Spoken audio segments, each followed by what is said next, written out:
रंग लहंगे में हंसी उठील राजा जी, उठील राजा जी। होली है।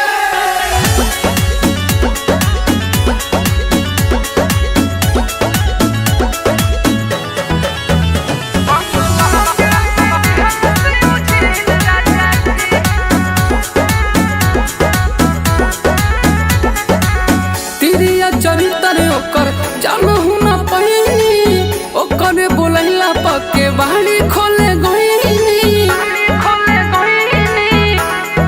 ए जी, तिरिया चरित्र ओकर जानहु ना पहिनी, ओकरे बोलैला पके बाड़ी खोले गईनी।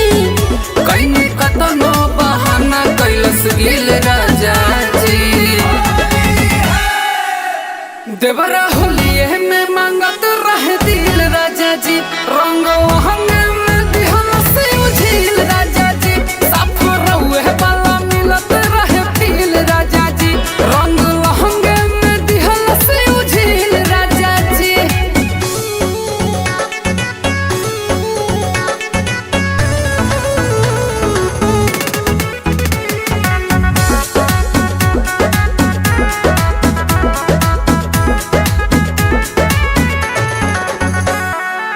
कैले पलान रहे भोर से ध्यान रहे, देख न पैनी ओकर महर समान रहे।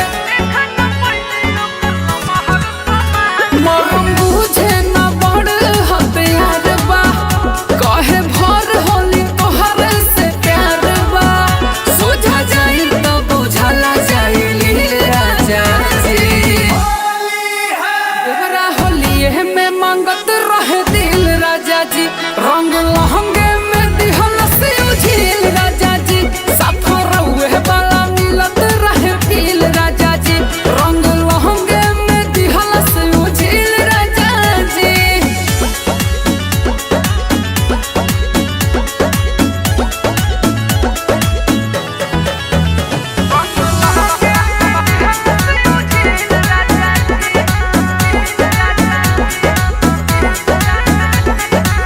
बिकु अनूप सैया कैले बा खेला, देखी देखी रजनी दूरे से मजा लेला।